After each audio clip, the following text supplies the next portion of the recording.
بسم الله الرحمن الرحيم.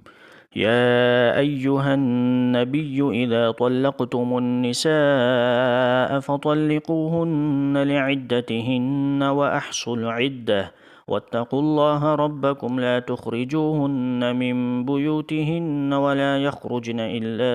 أن يأتين بفاحشة مبينة وتلك حدود الله ومن يتعد حدود الله فقد ظلم نفسه لا تدري لعل الله يحدث بعد ذلك أمرا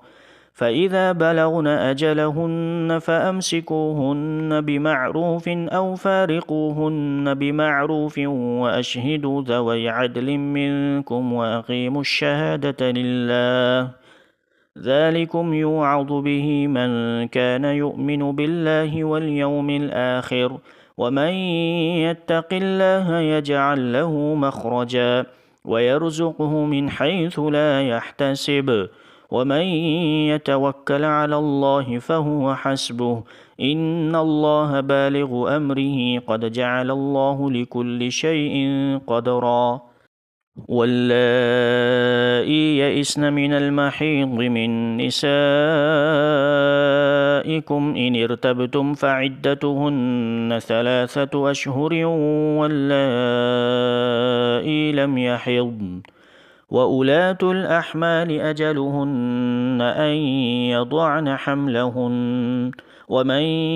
يتق الله يجعل له من أمره يسرا ذلك أمر الله أنزله إليكم ومن يتق الله يكفر عنه سيئاته ويعظم له أجرا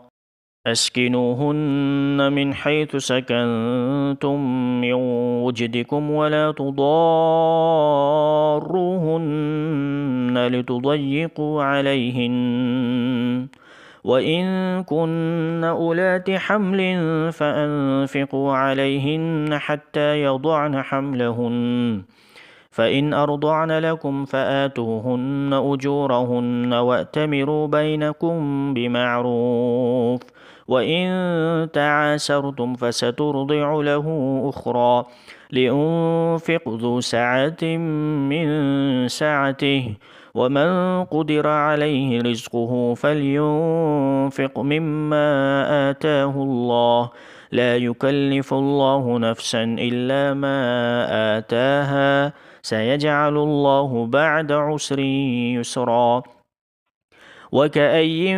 من قرية عتت عن أمر ربها ورسله فحاسبناها حسابا شديدا وعذبناها عذابا نكرا فذاقت وبال أمرها وكان عاقبة أمرها خسرا أعد الله لهم عذابا شديدا فاتقوا الله يا أولي الألباب الذين آمنوا قد أنزل الله إليكم ذكرا رسولا يتلو عليكم آيات الله مبينات ليخرج الذين آمنوا وعملوا الصالحات من الظلمات إلى النور ومن يؤمن بالله ويعمل صالحا يدخله جنات تجري من تحتها الأنهار خالدين فيها أبدا قد أحسن الله له رزقا الله الذي خلق 7 سماوات ومن الأرض مثلهن يتنزل الأمر بينهن لتعلموا أن الله على كل شيء قدير وأن الله قد أحاط بكل شيء علما